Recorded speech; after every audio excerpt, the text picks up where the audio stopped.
NBC presents Frank Lovejoy in Night Beat.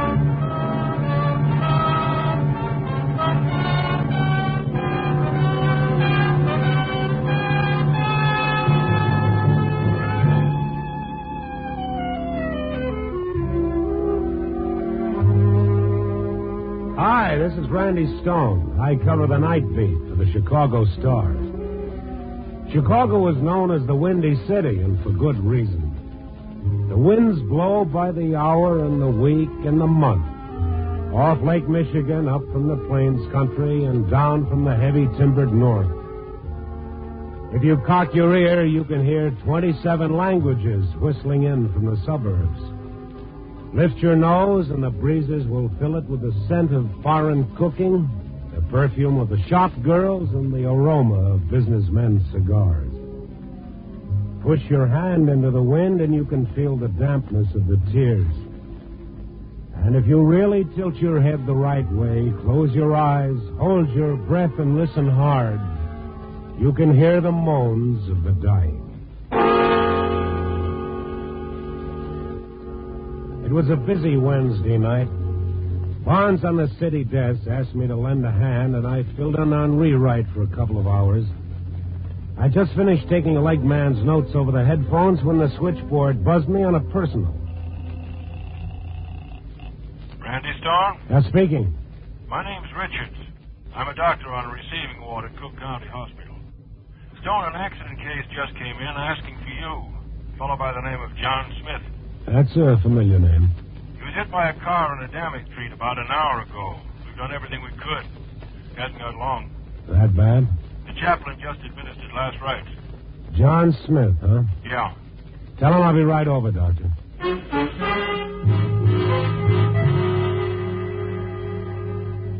In my day, I've run into maybe 100 John Smiths, all of them with a story to tell, a piece of news to peddle, or a lie or two they just give away. But I wondered what kind of a story this particular John Smith wanted to tell me before he died. Dr. Richards met me at the desk. We shook hands, and he walked me down to the end of the hall. Poor devil, he's really all cracked up. Well, what happened to him exactly? Accident report says he crossed a Damick Street in front of the Singer Hotel. Taxi was passing a truck. It was dark. Man in good health might survive such an injury, but not this man. He's at a dangerous point of debility. Hasn't eaten properly for months. A lot of drinking. Terribly neglected. Oh, I see. Here we are. He's in there. Hello. I'm Randy Stone. Yeah, I know. You don't remember me, Randy? John Smith, I'm afraid. Head down, Randy. Take a good look. No, it can't be. John Smith for the obituary columns, Randy. Frank Lyons. Yeah, that's right, Randy. What's left of it? You were just out of the cub ranks in my day. Frank, how did you get It's it? a long story. I'm afraid I haven't got time to tell it. Oh, what's on your mind? A guy named Felix Henderson, Randy. Ever hear of him? No. Not many people have. But he's a real story. I asked you to come here because I thought maybe you... I'd write it for you. Sure. When I got out of Northwestern, I said I was going to be the biggest newspaper man in this town. You were once. Yeah, but it didn't last. In 1940, I met Cora, my wife. She was sleek and smart, and just as ambitious as I was. Maybe it doesn't fit in with the general idea, but we got married on one condition. That we both go right to the top and stay there. It worked, too. But this one night when I met Felix Henderson, Cora and I were having cocktails. Well, give me the news, Frank. Can you stand me for another 5 years, honey? Well, that depends. Well, I just signed up for a 5-year renewal with the paper. My own time, my own stories, and my own column. I'm going to climb all over this town, and both of us will wind up right on top. Frank and Coraline's against the world. Yeah.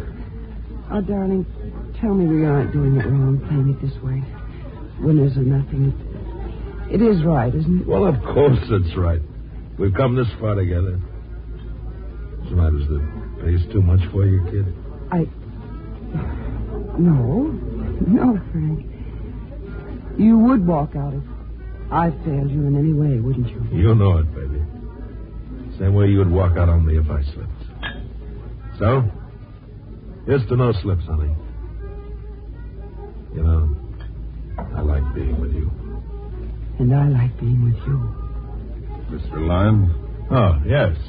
My name's Felix Henderson. Could we talk? I've got a story for you. Well, sure. Sit down. This is my wife. How do you do? My car is parked out front. Could we talk out there? Well, I do. Okay.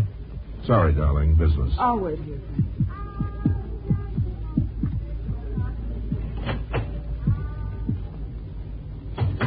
Okay, Henderson, what is it? Lyons, I looked you up because they tell me you're a reporter. I always want a story, Henderson. Well, this isn't just a gift. I'm not offering you a rumor or something.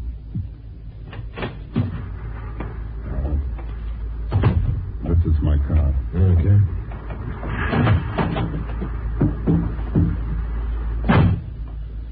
Well, I'll give you just 3 minutes to interest me.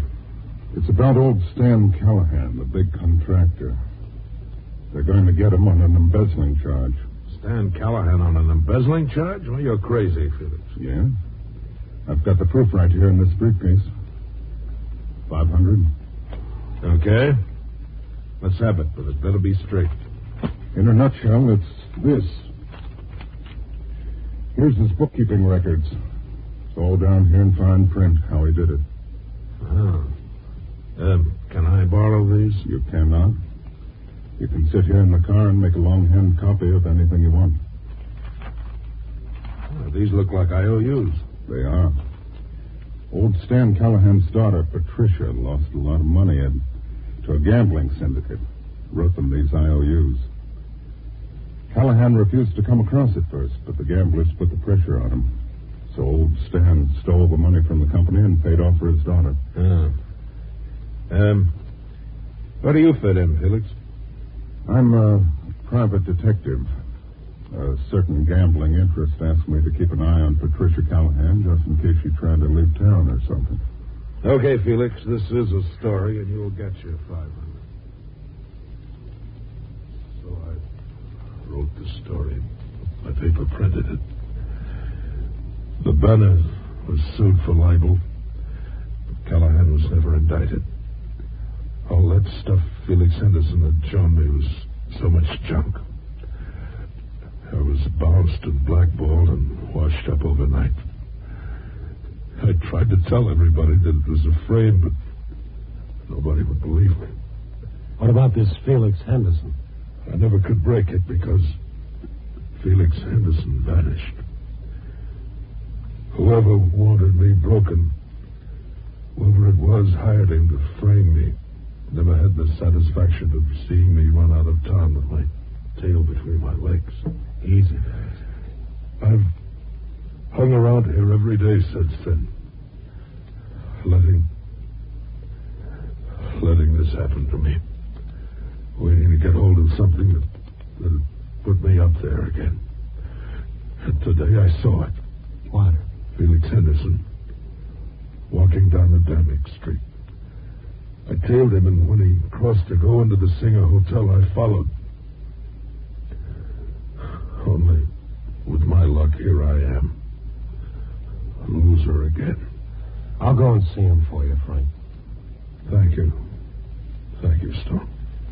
Frank, this wife of yours, would you like me to... No, forget her, Randy. She kept our agreement and divorced me a long time ago. She's with a new winner now. Henderson, that's who I want you to see. Just Henderson.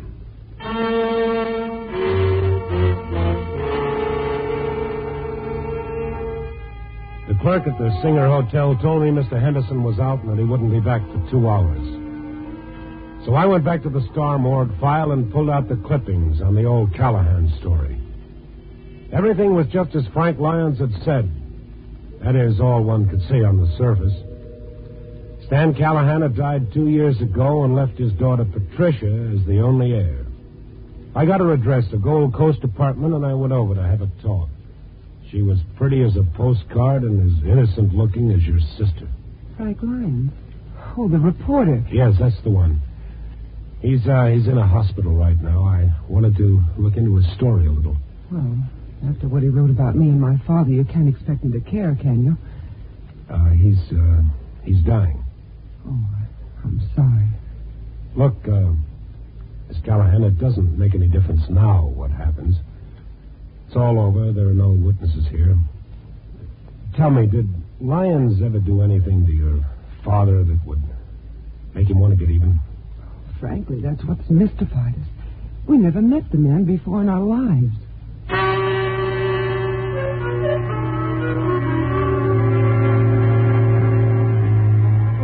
I journeyed back to the Singer Hotel to see Felix Henderson. They said he was in the bar. I found him. A tall, lanky, gray-haired guy with a hard face. Yes, I'm Felix Henderson. What's on your mind? Frank Lyons. He told me about the old Callahan story. He told me that you framed him with those papers that you gave him. Well, that wasn't very nice of him. I didn't give Frank Lyons any papers. He made all that up. It's kind of strange you left town at the same time, isn't it? There are a lot of strange things in life. Uh-huh. Here's the way I see it, Felix. Pat Callahan is clean. You were hired to frame Frank Lyons, probably to keep him from printing some other story. That's how you figure it, huh? I said it. Tell me, how are you fixed for money? Well enough. All right. I'll level with you as much as I can. I'm broke. I need money. Nothing makes any difference anymore. It's all over. So if you've got a couple of bucks, I'll give you what I know. And the way you gave it to Lyons? No. But you can take it or leave it. I'm not making any apologies for what I'm selling. All right, where can we talk? Up in my room.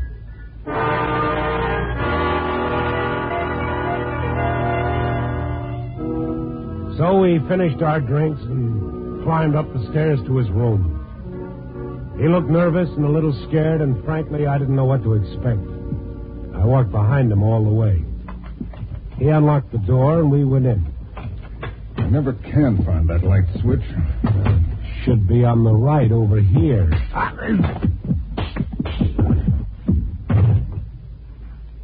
They've got the dumbest reporters in the world in this town.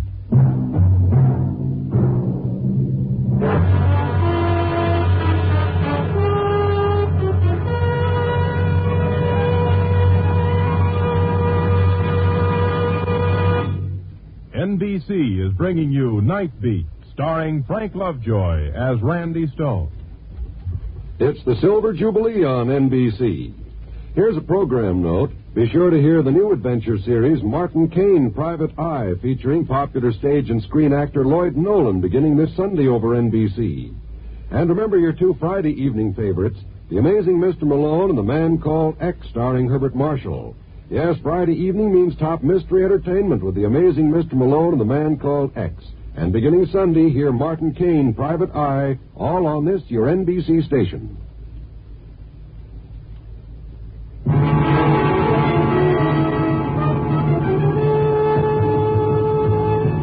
And now back to Night Beat and Randy Stone. Death is the most intense drama of all. And no matter what the decorations, gunshot, disease, drowning, or old age, you're never quite prepared to cope with this single spectacle that all men have in common. Maybe that's why I made my promise to Frank Lyons as he lay dying in the Central Receiving Hospital.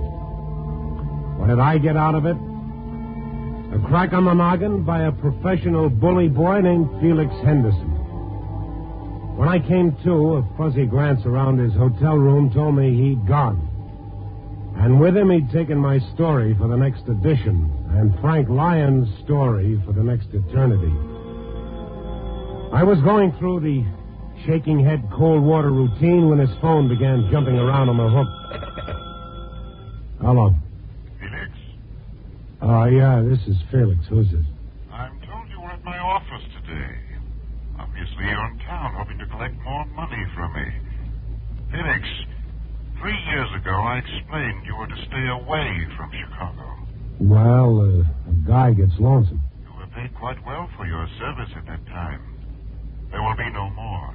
I sold a story to Frank Lyons once. Maybe he'll be in the market again. I think he'd like to know some things. No doubt. But your return was for nothing. Yeah? Frank Lyons was critically injured in an accident today, and at this moment is on the brink of death. Understand me. Get out of Chicago, Felix. Get out before I have you picked up.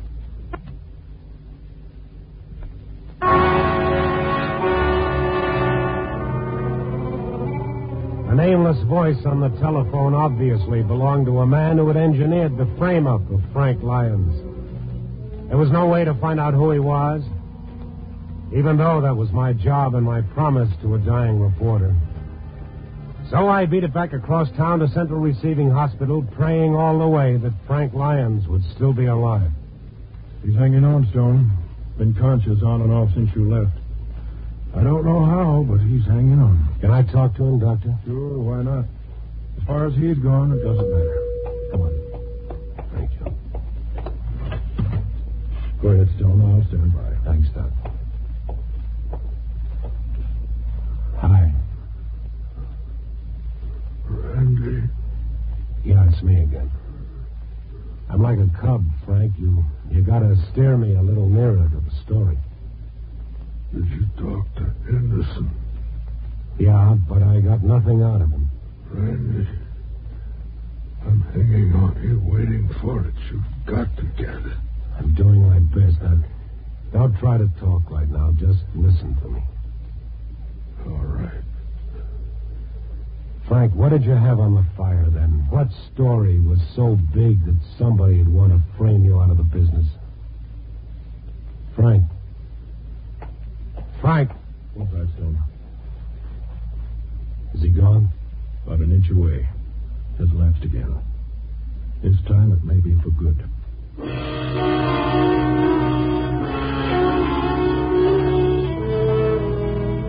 I hung around the hospital for another half hour, hoping he might come to long enough to answer my questions, but he didn't.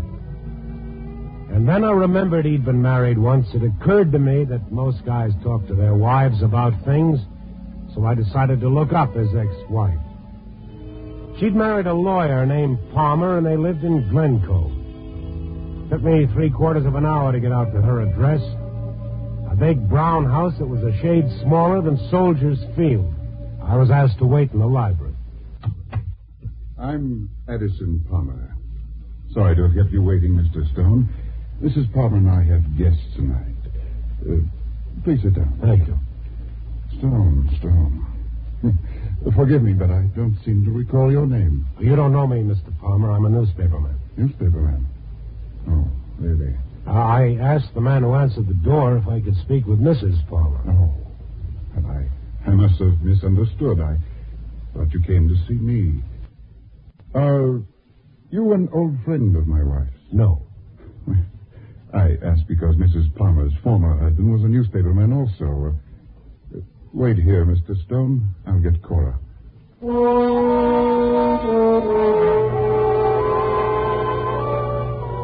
Addison Palmer went through the double doors at the far end of the room, and 3 minutes later, Mrs. Addison Palmer came in.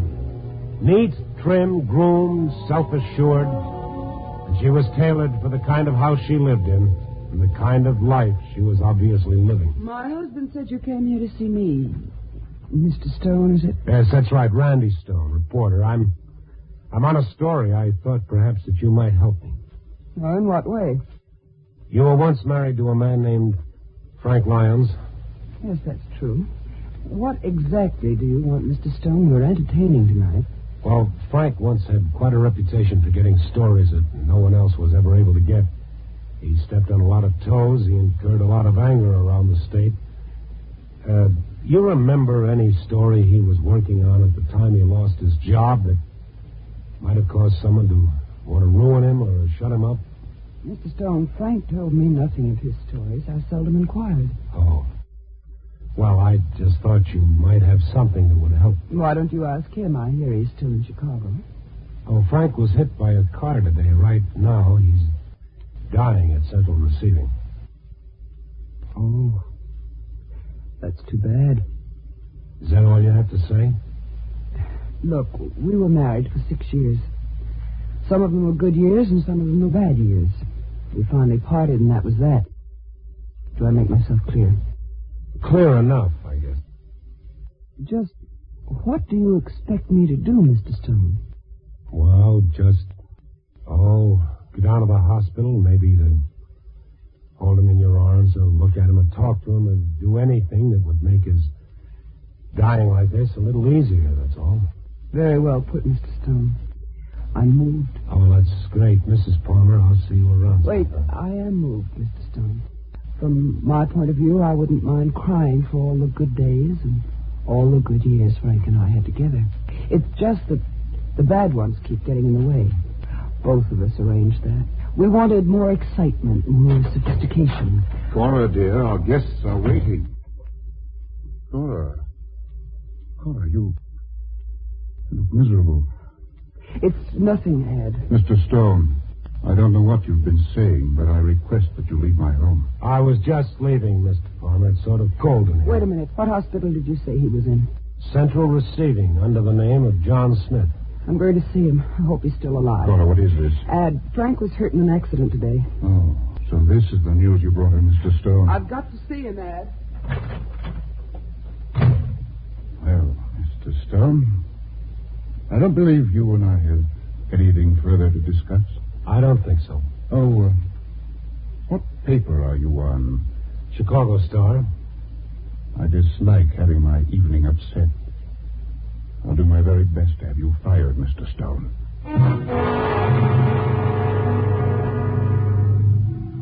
Addison Palmer didn't mean anything to me at the moment, and I didn't pay much attention to what he said. All I wanted to do was get out of there as fast as I could. I was whipped. There was nowhere to go and nothing to do. I wasn't going to be able to keep my promise to Frank Lyons after all. I was sitting in my car across the street from the Palmers, smoking a cigarette, when my first real break showed up. A tall man in a dark suit and coat climbed out of a cab, paid the driver, and headed for Palmer's front door.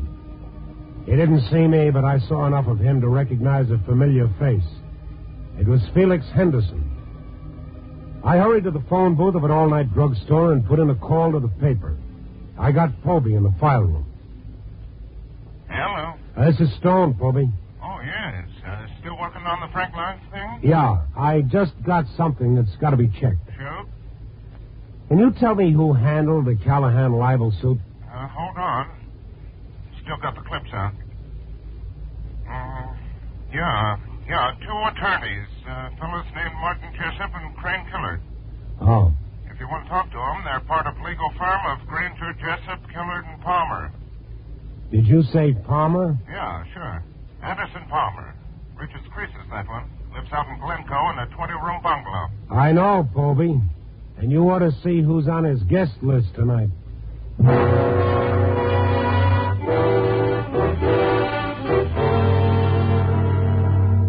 I drove back to Palmer's place, and even though all the lights were out and all the other cars were gone, I pulled on the doorbell.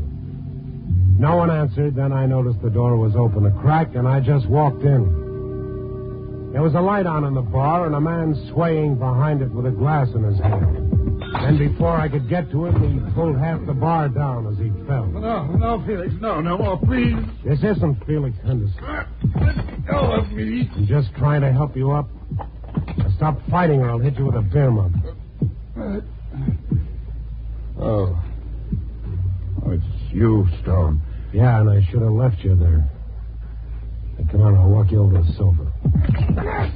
Now, what was that for? I just don't like you. Now get out of here. I don't need your help. If you weren't half dead already, I'd break every bone in your face. Now, don't swing at me again or I'll do it. Now, sit down there. I'll make this short. My paper tells me you were part of the legal firm who advised Callahan to bring up the libel suit that ruined Frank Lyons.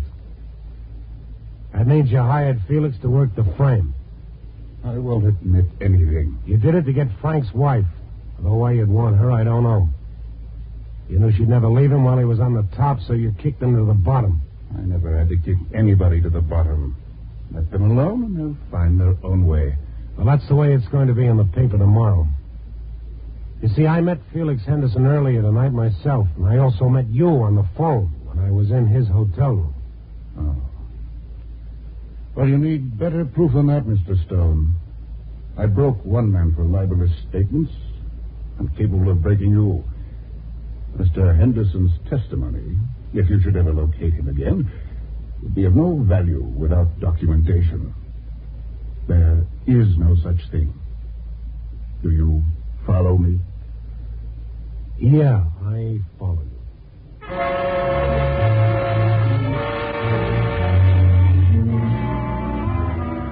I had Frank's story, but I couldn't print it. Nobody could ever print it. So I went back to the hospital to tell Frank about it if he was still able to listen. Dr. Richards met me. What about 5 minutes ago, Stone? Sorry. Oh, I had something to tell him. If it's any comfort, he died with a smile, Stone. Yeah?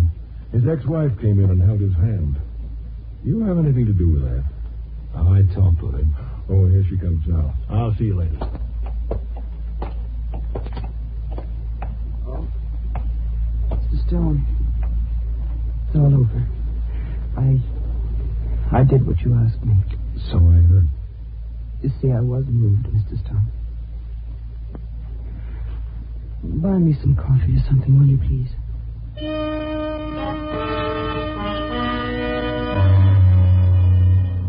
I bought her some coffee, and that seemed to help. And after that, I told her what I'd found out and how I'd found it out. She listened good and hard, didn't ask any questions, and a look in her eyes didn't tell me anything either. When I finished, she sighed and made one comment. So Addison Palmer actually went to all the trouble of wrecking Frank's career so he could marry me. Yeah. Oh, don't blame poor ridiculous Ad too much. Blame me. I wanted everything all the time. Always took, never gave. It's no way to live. Why did I do it, Mr. Stone? Can you tell me why? Well, probably because you loved yourself more than anything else in the world. That's common. Loved myself? I despised myself. I could see myself in the mirror, watch myself wrecking not only my own life, but everybody else's. Somehow I couldn't seem to stop. Uh-huh. The biggest laugh, though, is on Addison Palmer. Wanting me, that bad. It's like wanting to get smallpox. I won't argue with you. I wish I'd get hit by lightning or something. But you're not the type that attracts lightning. No, I guess not. I don't know why I talk like this in front of you. Maybe I'm just the voice of your conscience. I don't have one. I can't change myself, Mr. Stone. I am what I am. Well, thanks for the coffee. No, sure. As I said before, I don't know what to say to a woman like you. Don't say anything. So long, Mr. Stone. See you in the papers.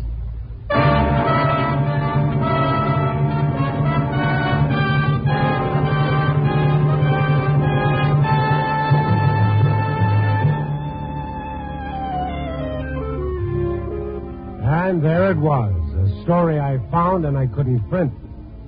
But I made a promise to myself. The next time I ran into a story, a good big one, I'd print it and slug Frank Lyons' byline on it as a sort of going-away gift. Well, I don't know if you can see a moral in it, but I can. tomorrow. Well, life has so many little ways of catching up with you, of balancing the budget. Right when you think you got it licked, and right when you figured you've outsmarted the whole world, out of the blue you come face to face with yourself. Copy, boy.